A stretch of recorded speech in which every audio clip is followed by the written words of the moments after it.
Astro गुरु channel के उन तमाम सारे दर्शक प्रेमियों को मेरा प्यार भरा नमस्कार। जय श्री कृष्णा।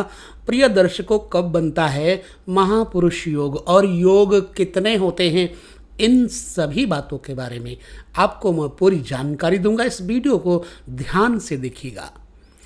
पंच महापुरुष योग दिए गए हैं जन्म कुंडली में। कब बनता है? यदि मंगल मेष, वृश्चिक या मकर राशि का होकर के जन्म कुंडली में केंद्र के अंतर्गत बैठे तो फिर ये बनता है रोचक योग। ठीक है। अब दूसरा योग, यदि मिथुन कन्या राशि में स्थित बुध केंद्र में बैठा हो तो बनता है भद्र योग। नंबर 3, यदि कर्क, धनु या मीन राशि में स्थित होकर के बृहस्पति केंद्र में हो तो बनता है हंस योग। अगर वृष, तुला या मीन राशि में स्थित शुक्र हो और केंद्र में हो शुक्र बैठा हुआ तो बनता है मालव्य योग।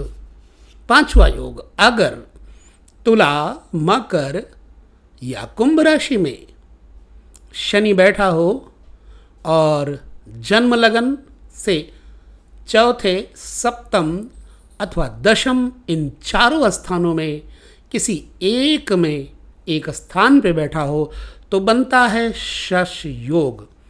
तो इन पांचों में से किसी एक में उत्पन्न व्यक्ति का स्वरूप या भाग्योदय कैसा होगा, आइए हम यह जानते हैं। सबसे पहले, जो व्यक्ति रोचक योग में पैदा होता है अर्थात मंगल की स्थिति केंद्र में होने पर, उसका दीर्घ चेहरा यानी कि जबरदस्त मजबूत चेहरा, बड़ा चेहरा और साहसवान तथा ऐसा व्यक्ति अपने साहस से धन प्राप्त करता है। शूर और बली होता है, शत्रुओं को मारने वाला। शत्रु को पछाड़ना या हराना भी मारने के बराबर ही होता है। और अभिमानी होता है। ऐसा व्यक्ति अभिमानी प्रकृति का होता है और सेनापति से तात्पर्य यह समझना चाहिए कि ऐसा वह जातक उच्च पदाधिकारी होता है। अपने गुणों के कारण प्रसिद्ध, कीर्तिमान हो और प्रत्येक उद्योग में विजयी होता है ऐसा व्यक्ति। ये तो हो गया रोचक योग के बारे में। जो व्यक्ति भद्र योग में पैदा होगा वह कुशाग्र बुद्धि, शुद्ध शरीर, वस्त्र, रहन सहन स्वच्छ धारण करने वाला और विद्वान आदमी उसकी प्रशंसा करते हैं। जो ये कि बुद्ध से बनता है यह योग।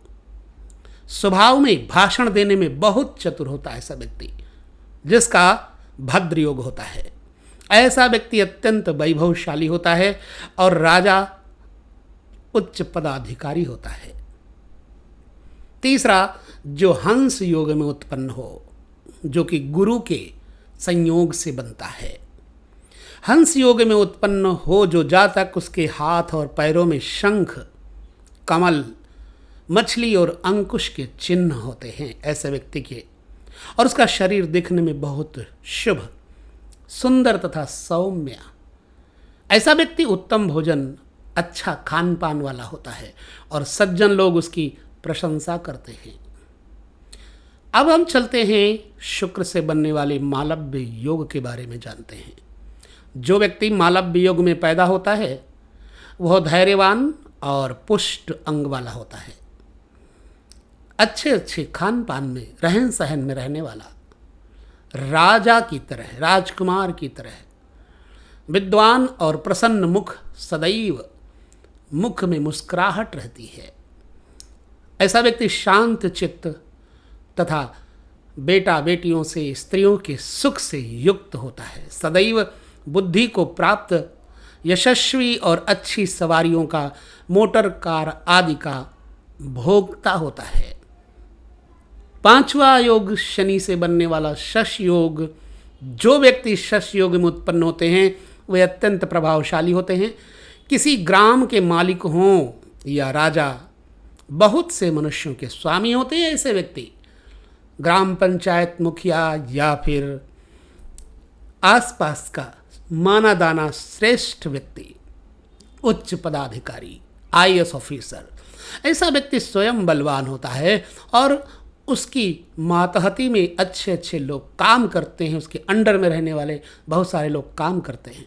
ऐसे लोगों की अन्य लोग तारीफ जरूर करेंगे, किंतु वास्तव में शश योग में उत्पन्न लोगों का आचरण बढ़िया नहीं होता।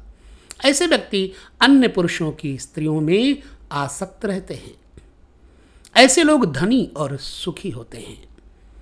तो ये 5 योग बताए गए हैं, मंगल, बुध, बृहस्पति, शुक्र और शनि। इनमें से कोई ग्रह स्वराशि या उच्च राशि का होकर केंद्र में हो तो क्रमशः ये 5 योग बनते हैं।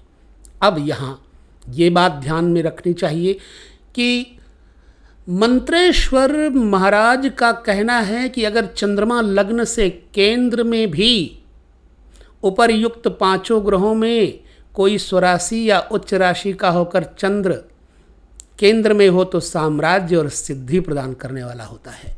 कहने का तात्पर्य है कि जैसे जन्म लग्न से केंद्र का विचार करना, वैसे ही चंद्र लग्न से भी विचार करना चाहिए।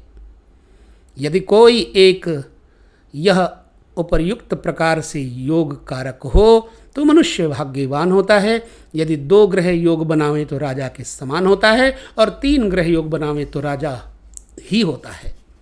4 ग्रह योग बनावे तो महाराजा होता है और जिसकी कुंडली में रुचक, भद्रक, हंस, मालव्य और शश 5 योग हों वो इससे भी उच्च पदवी प्राप्त करता है। ठीक है, तो ये हमने आपको जन्म कुंडली के योग के बारे में बताया और अब हम पुनः किसी अन्य कुंडली के बारे में आपके साथ चर्चा करेंगे। कैसा लगता है ज्योतिष का यह कार्यक्रम हमें ज़रूर बताएं। आपसे लेते हैं विदा। सभी को प्यार भरा नमस्कार।